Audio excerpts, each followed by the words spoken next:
بسم اللہ الرحمن الرحیم۔ اسلامی سال کا 5واں غزوہ، غزوہ بدر۔ بدر مدینہ منورہ سے تقریباً 80 میل کے فاصلے پر ایک گاؤں کا نام ہے، جہاں زمانہ جاہلیت میں سالانہ میلہ لگتا تھا۔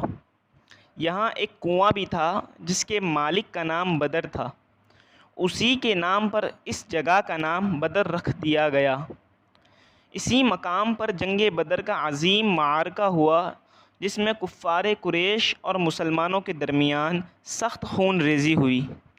مسلمانوں کو وہ عظیم الشان فتح مبین نصیب ہوئی، جس کے بعد اسلام کی عزت و اقبال کا پرچم اتنا سربلند ہو گیا کہ کفار قریش کی عظمت و شوکت بالکل ہی خاک میں مل گئی۔ اللہ تبارک و تعالی نے جنگ بدر کے دن کا نام یوم الفرقان رکھا۔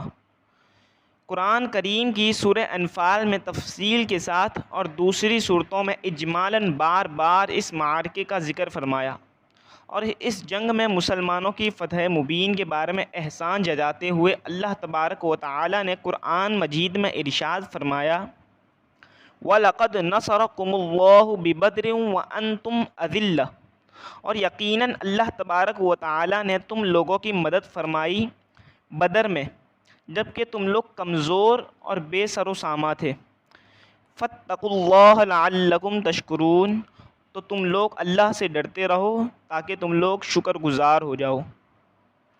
جنگ بدر کا اصلی سبب عمر بن الحضرمی کے قتل سے کفار قریش میں پھیلا ہوا زبردست اشتعال تھا، جس سے ہر کافر کی زبان پر یہی نعرہ تھا کہ خون کا بدلہ خون لے کر رہیں گے۔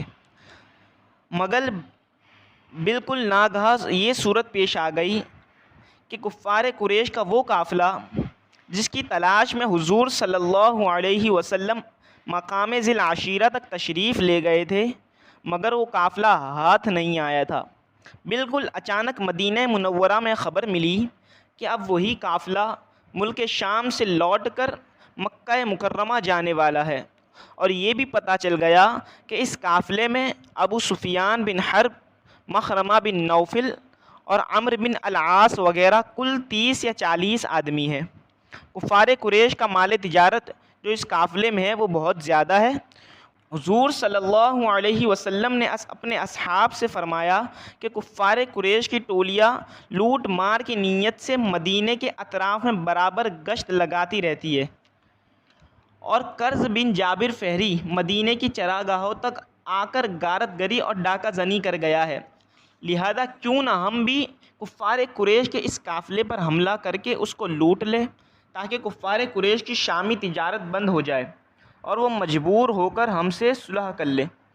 حضور صلی اللہ علیہ وسلم کا یہ ارشاد گرامی سن کر انصار و مہاجرین اس کے لیے تیار ہو گئے۔ چنانچہ 12 رمضان سن 2 ہجری کو بڑی عجلت کے ساتھ لوگ چل پڑے، جو جس حال میں تھا اسی حال میں روانہ ہو گیا۔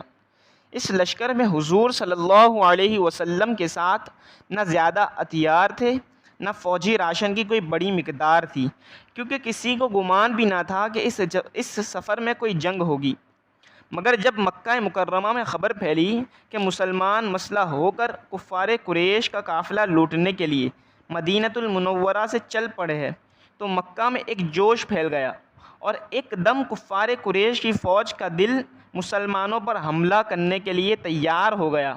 جب حضور صلی اللہ علیہ وسلم کو اس کی اطلاع ملی تو آپ نے صحابہ کرام کو جمع فرما کر صورتحال سے آگاہ کیا اور صاف صاف فرما دیا کہ ممکن ہے کہ اس سفر میں کفار قریش کے قافلے سے ملاقات ہو جائے، اور یہ بھی ہو سکتا ہے کہ کفار مکہ کے لشکر سے جنگ کی نوبت آ جائے۔ ارشاد گرامی سن کر حضرت ابوبکر صدیق اور حضرت عمر فاروق رضی اللہ عنہم اور دوسرے مہاجرین نے بڑے جوش و خروش کا اظہار کیا، مگر حضور صلی اللہ علیہ وسلم انصار کی طرف دیکھ رہے تھے، کیونکہ انصار نے آپ علیہ الصلاۃ والسلام کے دست مبارک پر بیعت کرتے وقت اس بات کا عہد کیا تھا کہ وہ اس وقت تلوار اٹھائیں گے جب کفار مدینۃ المنورہ پر چڑھ آئیں گے، اور یہاں مدینۃ المنورہ سے باہر نکل کر جنگ کرنے کا معاملہ تھا۔ انصار میں سے قبیلہ خزرج کے سردار حضرت سعد بن عبادہ رضی اللہ عنہ حضور صلی اللہ علیہ وسلم کا چہرہ انور دیکھ کر بول اٹھے کہ یا رسول اللہ، کیا آپ کا اشارہ ہماری طرف ہے؟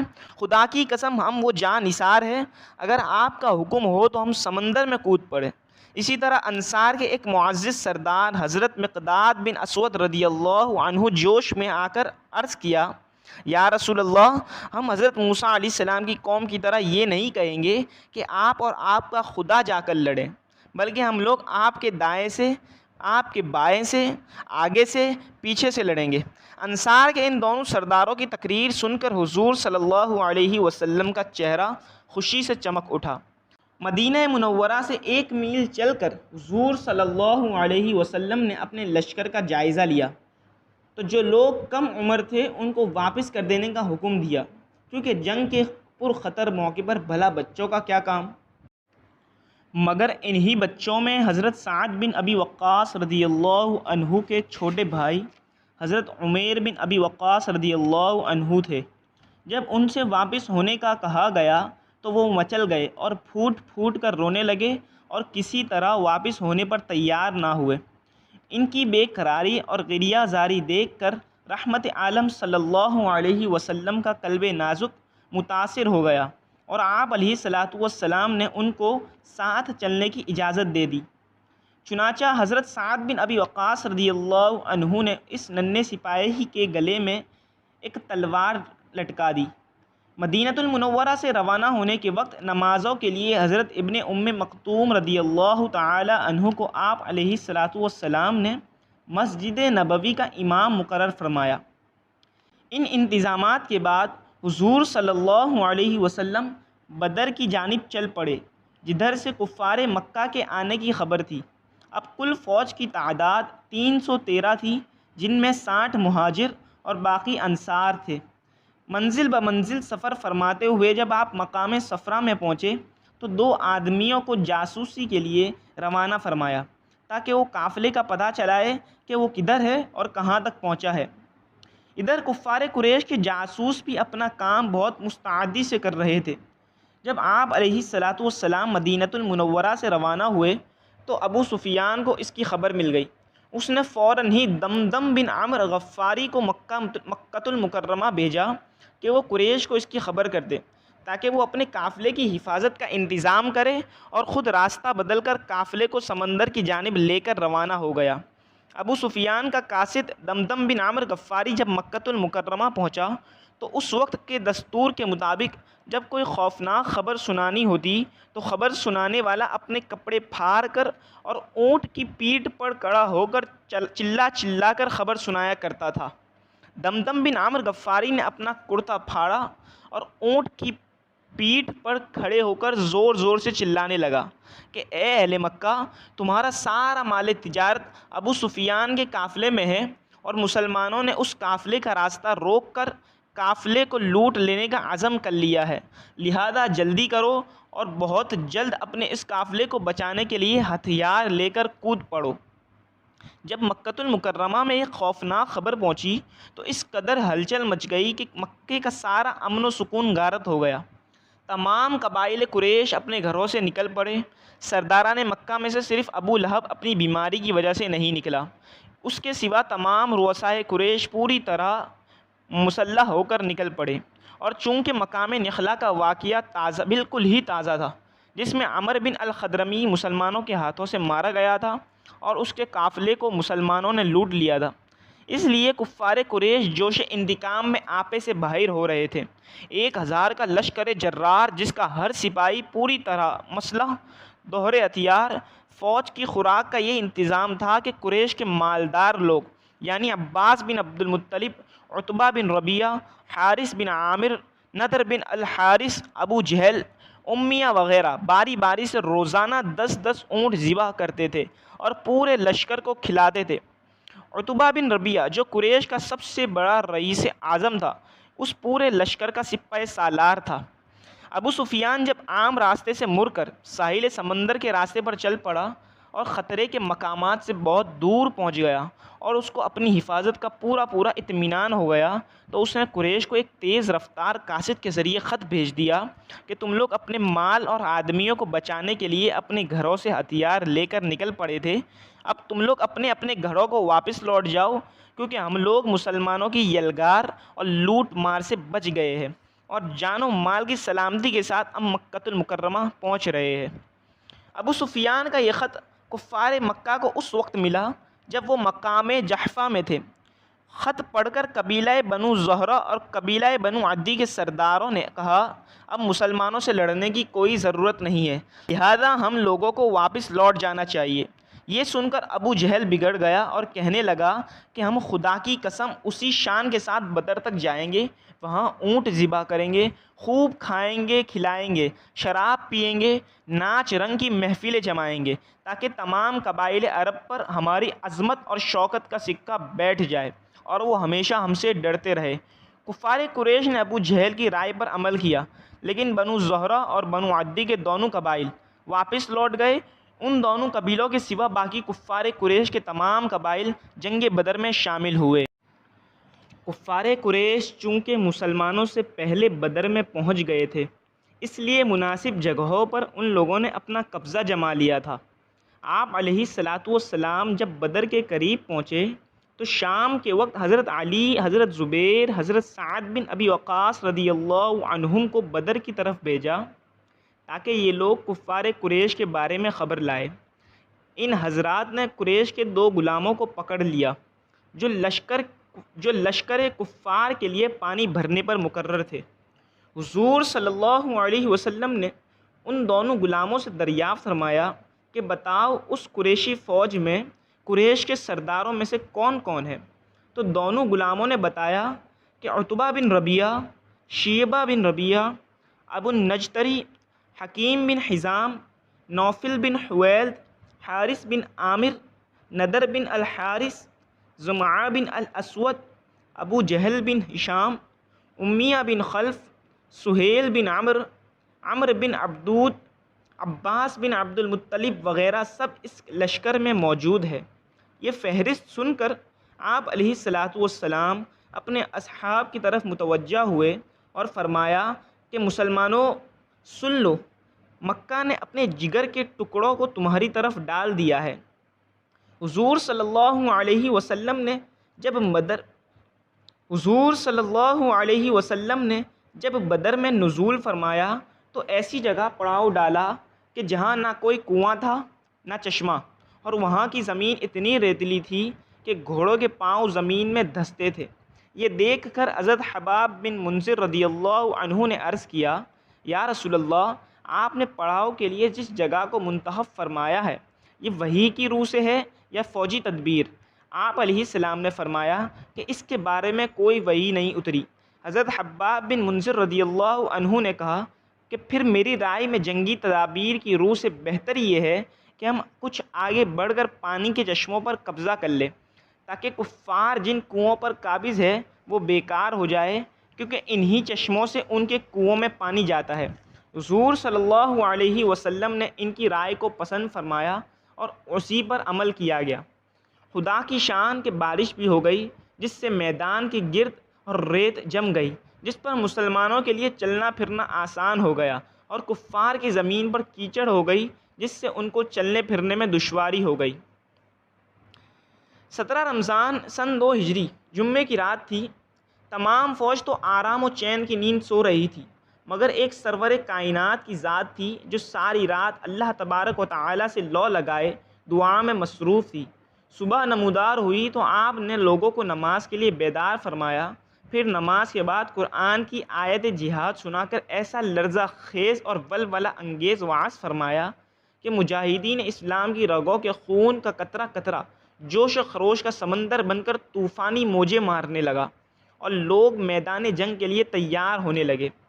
رات ہی میں چند جاں نثاروں کے ساتھ حضور صلی اللہ علیہ وسلم نے میدان جنگ کا معائنہ فرمایا۔